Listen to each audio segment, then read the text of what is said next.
Can you describe what it was like for you sitting and watching the first three games and where you were and what you were doing and how that was for you? I was just devastated, and I love these players. You know, I have such a great respect for these players, and that's what I try to share throughout my career is that how hard these guys work. I think, you know, a lot of times people see number 68 or number 5, number 7, and the time and effort that goes into that, and that's their payday, that's their time to go showcase, and I'm not a part of it. I think even as hard as that was not being with them during the training camp. That's when you build your team. That's when I stay in a hotel with them. Very difficult. So I watched them at home. Some support would come over my house, friends, very close friends. And this one in particular, I only watched the good plays. I couldn't take it. I only watched the good ones.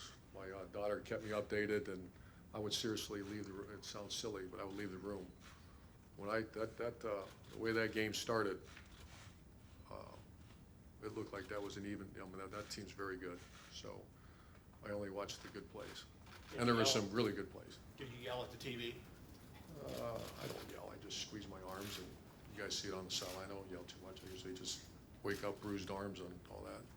And folks, I just want to remind everyone, I'd like to keep it at, if you needed follow-up, to one follow-up, because a lot of people have questions, and I want to get through as many as possible. Front row, middle. Dave? Coach, you've mentioned many times how much you love this university. Has this situation affected your relationship with the university and perhaps your longevity here? I have a great relationship with our president. Gene Smith, I'm as close to Gene Smith as anybody. And this, to me, has never been a job. You know, when I took a year off, I wasn't planning on coming back coaching football. I was asked by Gene and the president at the time. Ohio State was going through a hard time, and part of my family didn't want me to coach again. And I came back because of my sincere love for the state. I grew up here, played high school football here, played college football here, and I love this school. I have a master's degree from Ohio State. My love is unwavering for Ohio State, even more so now. My apology is to Ohio State. My apologies, I made a mistake, and I do. You're going to hear this throughout this several times, that my apology is not for turning back to domestic violence. I just want to be so clear with that. The report clearly states that, and that was a very thorough investigation.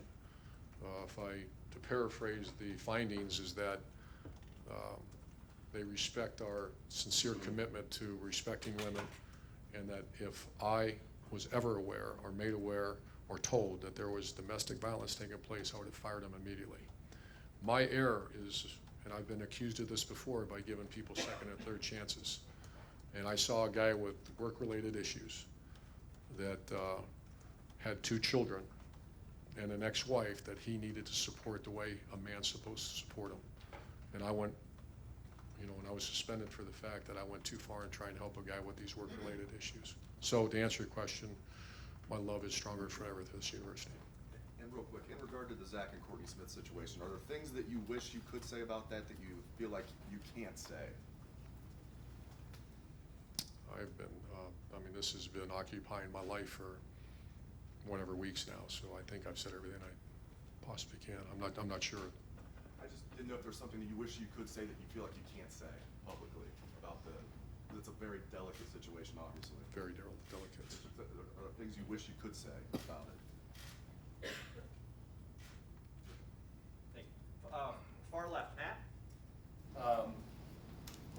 When you, a couple of Fridays ago, I think it was before the first game, you put out a statement on Twitter just reiterating, kind of like you have here, why you were suspended. I'm just wondering, what were you seeing, what were you hearing, what prompted you that I need to clear this up? What was there a tipping point for you that I got to put something out? Well, that, quite honestly, it came from my family. I'm not a social media guy. I don't, especially in difficult times when I understand there's pretty hard criticism out there. I do what I try to do, and what was brought back to me is that there is a perception out there that I was suspended because of domestic violence. And my entire life, I think I put out there that this is something that when I was a child, that was made very clear to me. It's called core values. And you can fix a mistake. There's no fixing domestic violence. If that takes place, it's dismissal, immediate, remove the person from the program. And I was not suspended for that. It was very clear in the report. That was really, I think, the original part of the report is did we turn our back on domestic violence? That was the number one reason. And my daughter actually, I don't know how to tweet out. She actually, I wasn't allowed to, usually the university does for me. And that was, we all felt it was very necessary to be very clear what was taking place. And I'm going to say it 100 times, and I apologize for being repetitive, that I was suspended. And I want to say this too, that Dr. Drake, who I have incredible respect for, I apologize for putting him in this situation. It was a mistake. And, but the mistake was once again, and we shared this conversation many, many times, the mistake was going, especially when some of these things started being reported in the media that I had no idea about. You know, this is an extremely strong, proud university. He's an incredible president. I have a great athletic director. I've tried for the majority, you know, for my career to do the right thing. And I went too far in trying to help a troubled employee with work-related issues. And like I've done before, I've helped other staff members who had, you know, I won't say similar, but had marriage issues that we tried to help, and it's worked. So that's why we put that out. And just quickly, your relationship with this current staff that you've had to stay away from, and they've gone through 3 games, has it changed? Are you closer with that? I'm just wondering how you feel about them. Well, a very unique situation, and I'm just, I can't be more impressed. You guys saw it, and that's not by accident. I mean, people say go win a game. You just look across every week how hard it is to win a college football game. You take nothing for granted. And you know how involved I am in the kicking game, just to see, you know, the punts getting off and the guys covering and the guys, I mean, that, you know, ball security, I don't have the stats right here, but, you know, that part of that game was won because we had created 3 turnovers, 2 for scores, and a block punt. We had 0. And our punting was outstanding. Just things like that. That's how you measure excellent coaching staff. And Ryan Day's elite, but I have other, you know, there's other elite coaches on our staff, and very thankful for them. Second row left, Ari? Urban, the report found that you have suffered memory issues or from memory loss, and it was used as an explanation for some of your decision making. What influence has that had on your ability to coach this football team?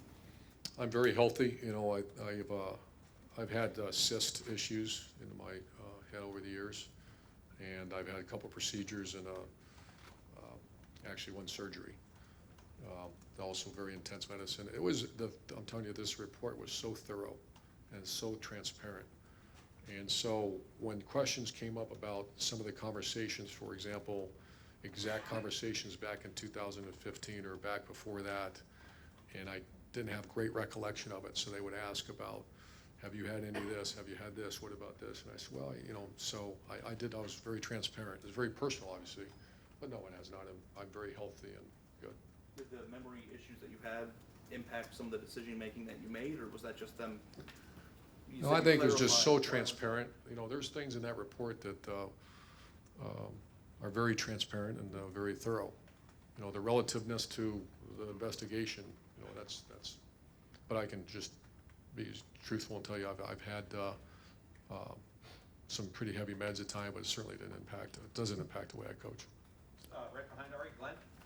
Coach, how damaging has this been to your credibility? Paul Feinbaum last night said your credibility has been shattered. How do you feel about that, and is he wrong? That's tough to take. You know, I've spent 30 plus years in coaching. You know, never been perfect. Tried extremely hard. You know, my love of players, my love of development of players, my love of team, my love of university has never been challenged. You know, when I start to hear that, that's why I'm hoping something like this, where clarity, I wanted to go through everything. If I did not lie to, if you're talking about lying to the media, I did not lie to the media. I did not do a very good job. Now that's, everybody has a decision to make and a choice to make. I was very clear about why I was doing, why I said what I said, and I apologize for that. If that destroys a guy's credibility, then I apologize that. Also, did I turn my back to domestic violence? Not one bit. I never would do that. And that's been made perfectly clear after that very thorough investigation. And for people who know me know that's absolutely intolerable. I've always been a very strong advocate of anti-domestic violence. I've been accused of giving student athletes more than one chance, sometimes more than two chances, especially people from very tough situations. Not core value situations, but mistakes. And with great success we've had over the years. Not perfect, but great success over the years. I've helped staff members who've had issues over the years. Not exactly like this, but a couple that had marital issues to great success. I erred in going too far to try to help a guy with work-related issues. And as the investigation took place, these behaviors were showing up that I had no awareness of. So once again, I can only do what I do. I apologize, but there is no intent to mislead, no intent to not be truthful with everybody, including this university, including you guys. It was, I went too far, and that's what the president and that's why I was suspended. How do you explain the discussions regarding the text messages and the potential deleting of text messages? Yeah, all due respect to that report, that was, once again, a very transparent, very open report. You know, I don't recall exactly any conversations about that. The article came out, and I once again, during an investigation, they asked me about that. They found my settings to be on 1 year, which I wasn't quite sure what that meant. And I found out later, after I went back to work, that the IT people changed my phone to 1 year months earlier than that. There was never a deleted message. And I think the report even said that there was, you know, I can't recall exactly what it said, but I did not delete text messages, never changed setting on my phone. Far left, Lori? Coach, how do you balance your desire to help coaches through issues and your desire to get your players the best coaching and role modeling as possible? That's a great question, and one that I've been replaying in my head over and over again. When I hired Zach, he glowing reviews from the previous 2 coaching staffs he worked on about his family, about his recruiting, about his first few years here were fantastic. You know, in 2012, he took, I think, the leading receiver at 10 catches a year before we got here. We developed Philly Brown, Devin Smith, and those guys. Second year, third year we won a national title. The receivers are elite.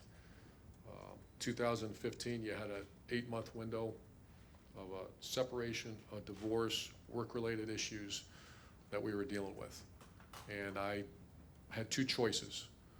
Eliminate him right there, but I just, you know, I saw Courtney around here so many times throughout recruiting, and we have family dinners every week. I saw these children, which I encourage all the time. I saw them all the time around here. And I just, the way my head works is, how do I help this situation? Firing him, will that help it? You know, in hindsight, if I knew some of the things I knew after this investigation about his personal behavior that I was unaware of, that's an obvious. But at the time, that's not what was made aware. So that's a fine line. I try to have pretty good success rate of hiring elite coaches around here. And really my entire career, look at all the head coaches. And character is very important. When I was hiring him, I believed I hired the right guy. In hindsight now, I look back with all these other issues that took place during that time period, I did not hire the right guy.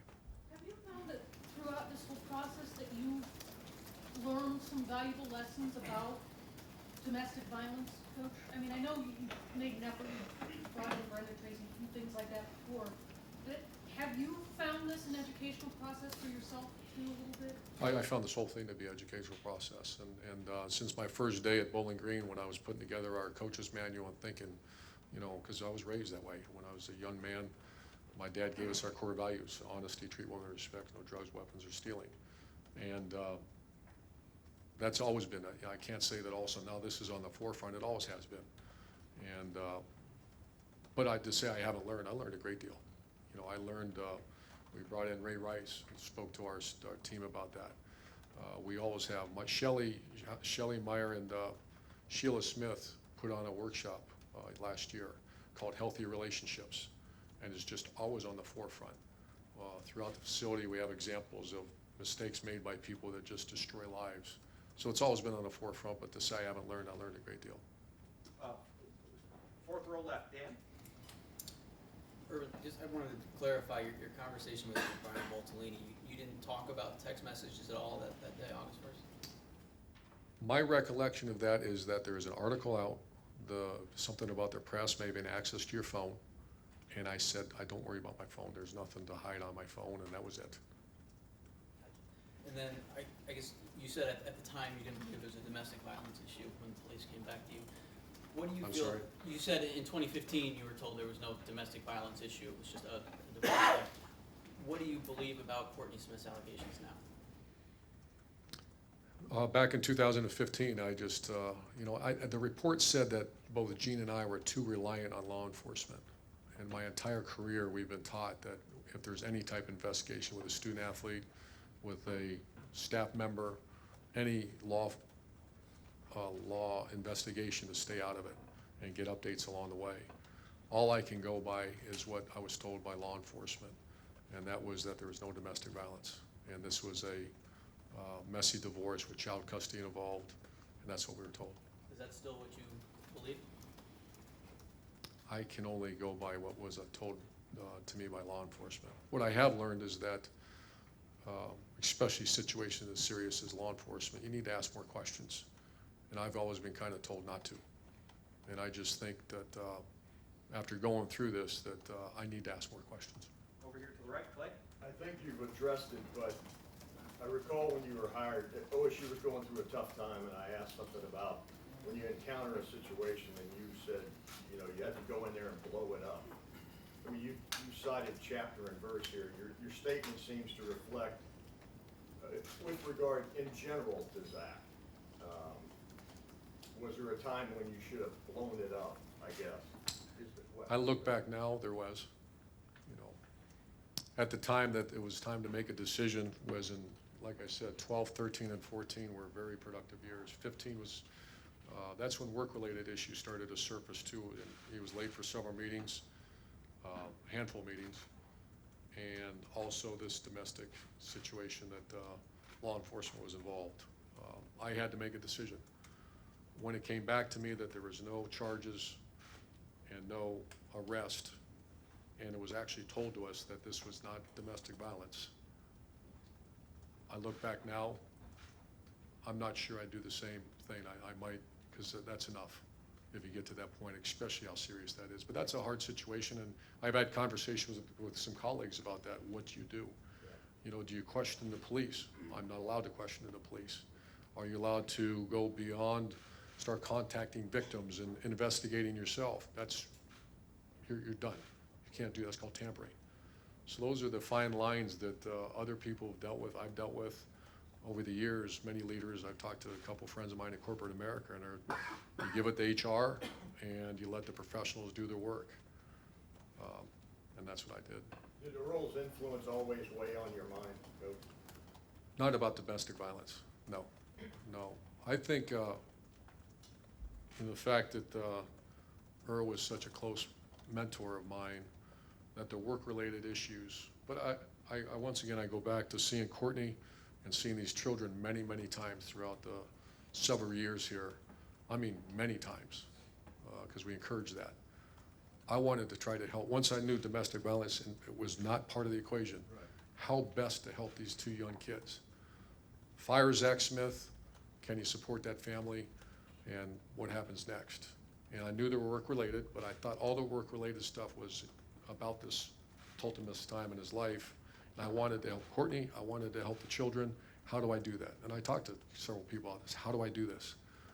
And we've had great success, like I said, over the years.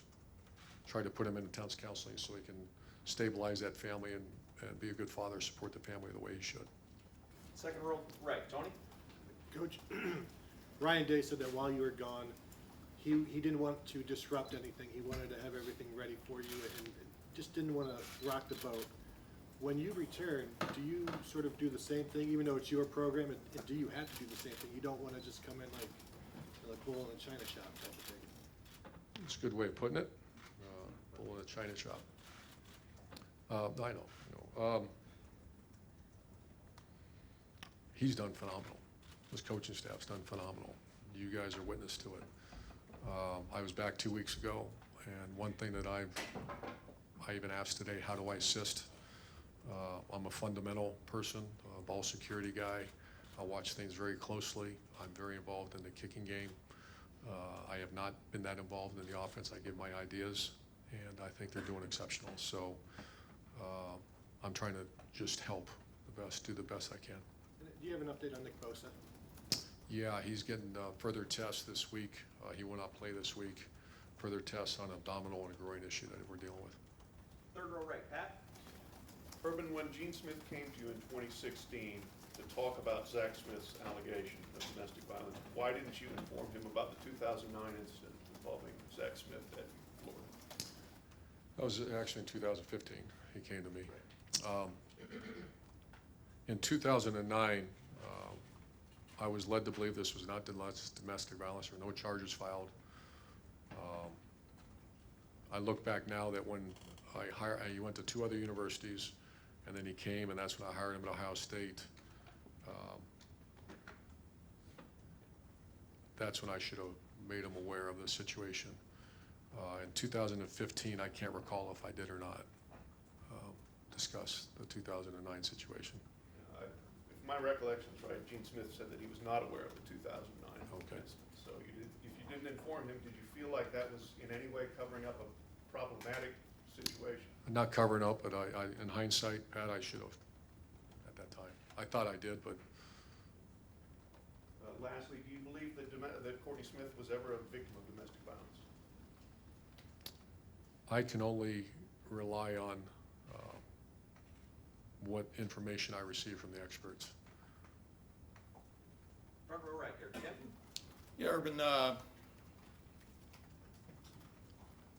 do you anticipate an administrative staff shakeup at all on your staff based on the way things have been brought to you in the past concerning the other things that obviously went on with Zach Smith, from a sex in the office kind of situation and all these other things that kind of evidently went on without you knowing about it? Do you anticipate making any changes in that regard?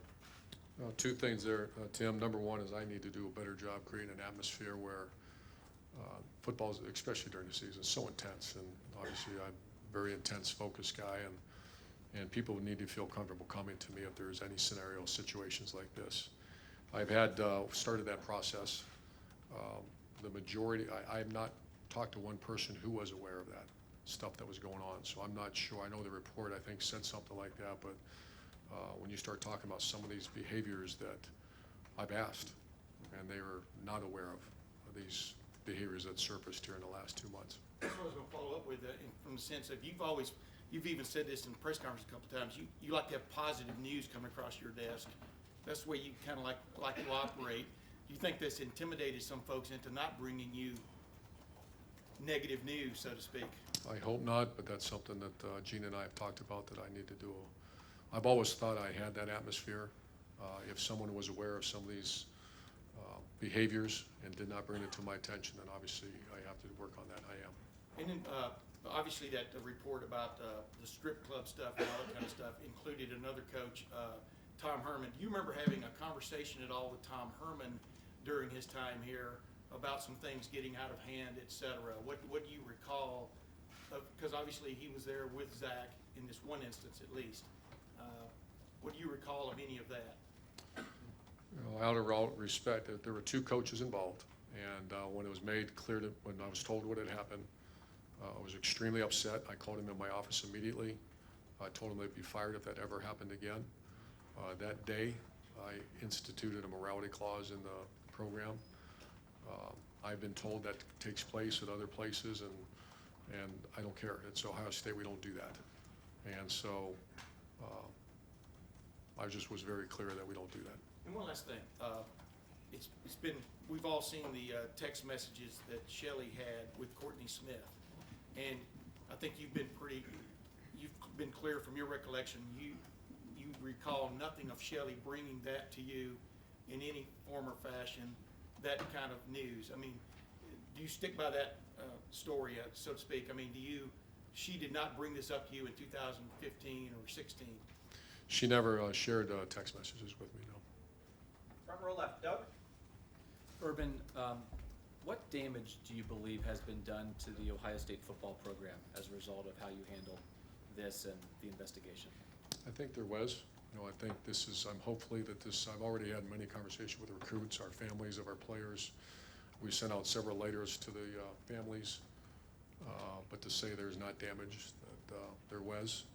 I'm hoping that the clarity of the damage is that why I was suspended and what the report came back, and that I was not lying to the media, I was not lying to people,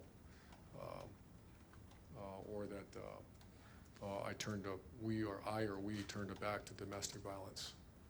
And I'm going to do the best I can. If we can remove those two, which is the truth, the damage, I believe, is that we just went through a really hard time, and I made a mistake in helping a troubled employee, went too far in trying to help someone that had some work-related issues.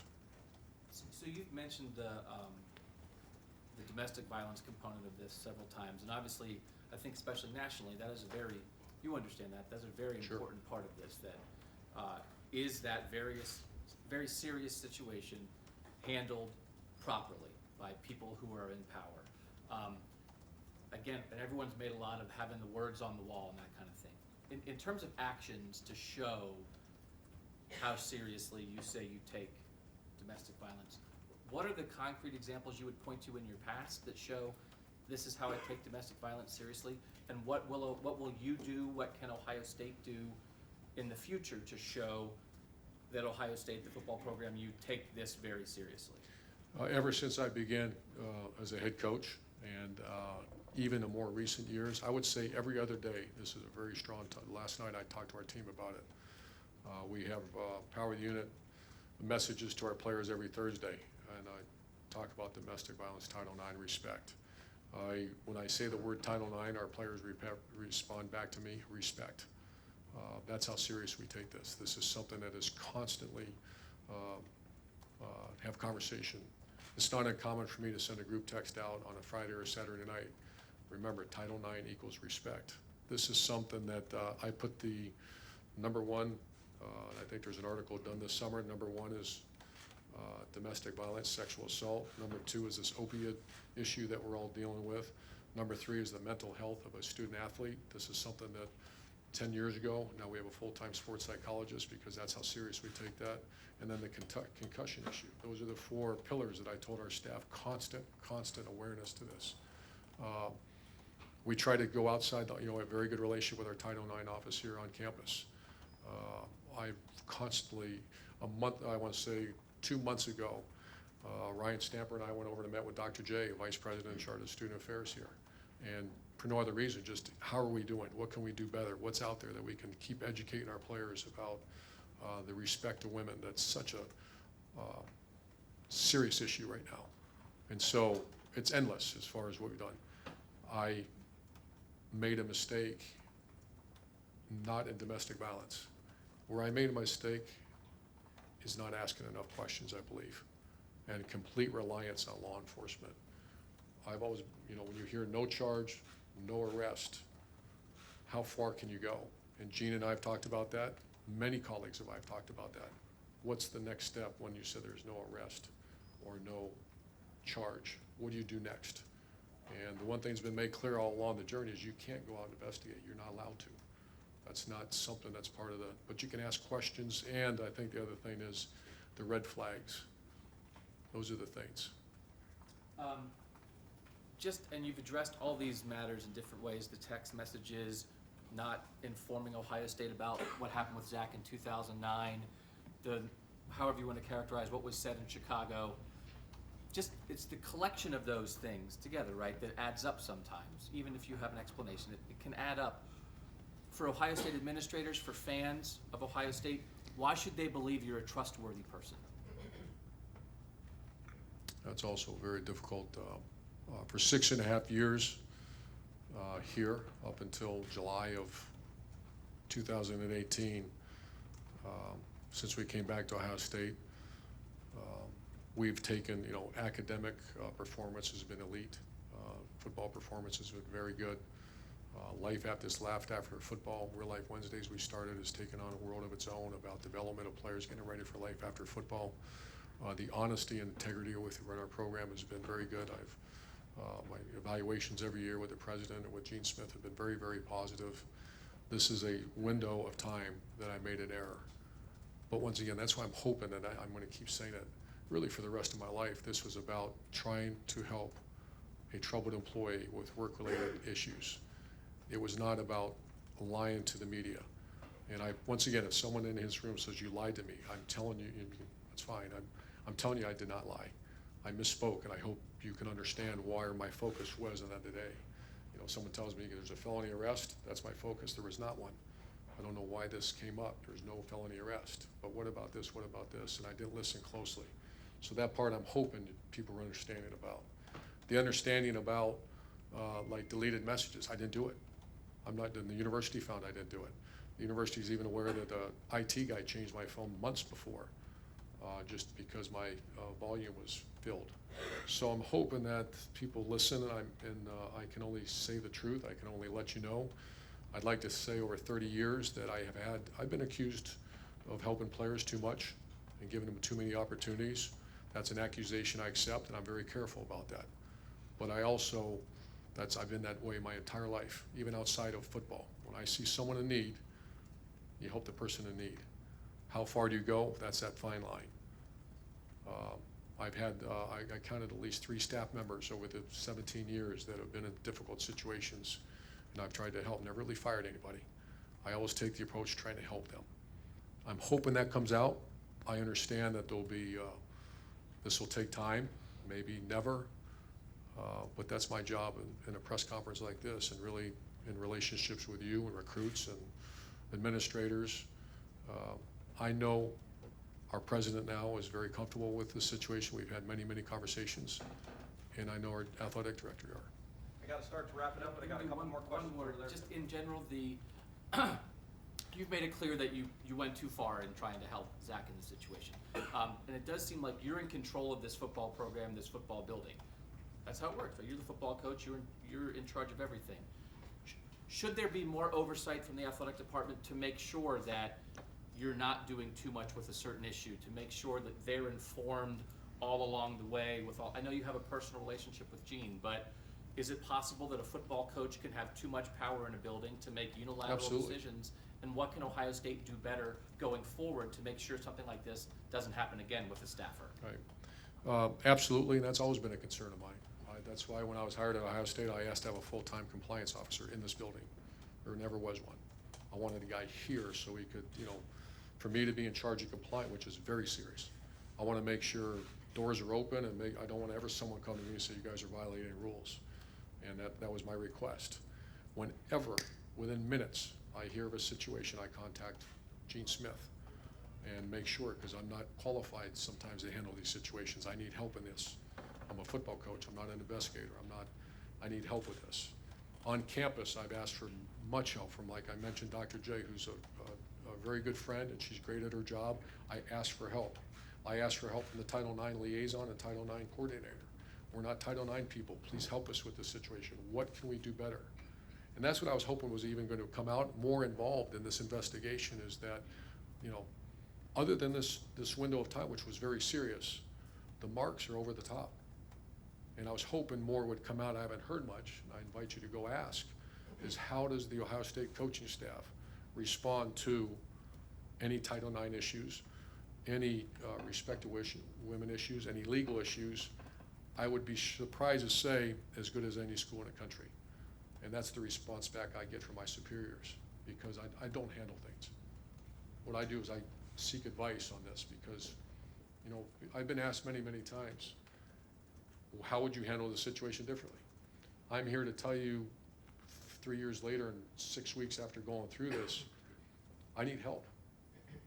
Football coach, I've talked to many coaches about this. Do you need to go investigate this yourself, bring everybody in and talk to them? Absolutely not. I'm not going to do that. There needs to be a channel. Does Ohio State? Yeah, we're looking at everything. I think this is a topic that every school in the country is going through. There's some well-documented issues that have gone on in the last 5, 6 years. 20 years ago, you never heard much about it. It's a completely different animal, and I agree with it. is such a fine line. But I do seek advice, and that's always for those, you probably know me a little bit, but the people who know me and my superiors, instantaneous, elevated, instantaneous, need help me out to handle this situation. Not football related, the off the field things.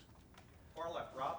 Right, Urban, along those lines, there's debate and discussion about how much a head coach should have to know, should have to delve into personal issues and marriages. Where do you stand on that? I know, I think you have said that everything is under your purview, but do you see that as fair, and is that just the way it is? I think at high-profile football programs, that's the way it is. Do I think it's fair? No one forced me to be a head coach. I think what goes on in people's homes is very difficult. There were some things brought up throughout this facility that Zach did that completely unaware of.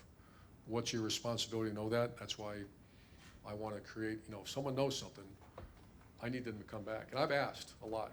And the people I've talked to in the facility, they were not aware of some of these salacious accusations that were taking place, and they were not aware.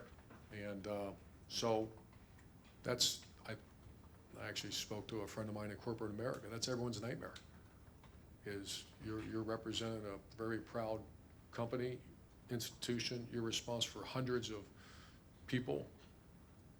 How much can you really know? The answer is you have to know. Last question over here to the right. I know that domestic violence obviously is a very sensitive issue, and part of the sensitivity is you get into he said, she said situations. Through this time, the last 10 years, whatever, have you found yourself wondering about the credibility of Courtney and Zach? Is that part of the challenge? I try to stay away from that because I don't, I did ask Zach. Or no, I threatened him. Said you're fired. Like within seconds if I find out it's domestic violence. People have asked me why didn't I reach out to Courtney and ask her. I'm not allowed. I'm not allowed. There's an investigation going on. We are still in conversation, Gene and I and other people, like I said. When that comes across the table, there's experts, there's professionals, they're called law enforcement. Please help us with this. You have rights to go investigate the situation, report back to us, and then we respond. And there's never a charge, never an arrest. How do I respond? And I just want to, once again, with this, saying that what I have learned is ask more questions. Football question, how much better can this offense get? A lot better. Yeah, this is two very good running backs, or we can get a lot better. All right, and the last two questions. One question for Bill and one for Austin. Go ahead, Bill. Yeah, you mentioned the stuff that you learned about Zach, and none of his job performance evaluations was any of this noted. Can you explain why that was? In 2001 I just put personal on there, his personal work-related issues. He didn't get a raise one year, I believe that was the year. But I did discuss it with him, and once again, it was related to being late to meet a handful of meetings and the other personal issues. During that was about an 8-month window, but that was on there. And you did say that in the ESPN thing today that you haven't talked to Courtney, and you might. What would you say to her? I've said it several times, and I do want to say this, that there was a press conference the day that I found out I was suspended, and I was in a room for about 12 hours straight, not knowing, the investigation, if I recall, was just concluded. I sat in my house and stared at walls for 2 weeks, and that was awful, and I was exhausted, and obviously very emotional that they just, I was suspended, never been suspended. And then I walk in a press conference and cameras are going and I start getting rapid fire questions at me, and I did not do well again at that scenario. I came out a couple days later and said, I'm very sorry. And I'm saying this again right now, I'm very sorry. No two children and a wife or family should go through this, especially when this started becoming a media storm about these activities that were going on, and families chiming in and accusing families of each other, and no family should ever have to go through that. And last question over here, Austin. When you talked about that period of reflection that you had and the chance to maybe learn some lessons, now that you are at this point, what is it that you think that you learned? What will change? What did you get out of it on your side?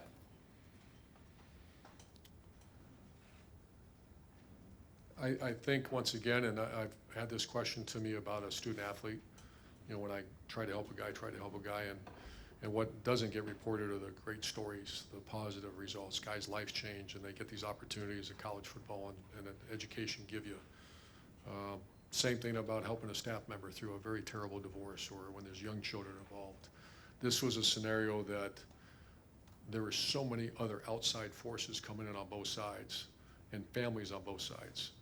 And this behavior that was going on that we were unaware of, you know, I learned a lesson, and that's, you know, how far do you go to try to help someone? And I'll be honest, to this day right now, I struggle with that, because I've always gone on trying to go help someone who, especially the people in those difficult situations. I always see, we have these family nights. I see 2 children, beautiful kids. I see them around our office, I'd say once a week, and that's throughout the whole year. I encourage our families to be around here. I've seen Courtney many, many, many times over the years.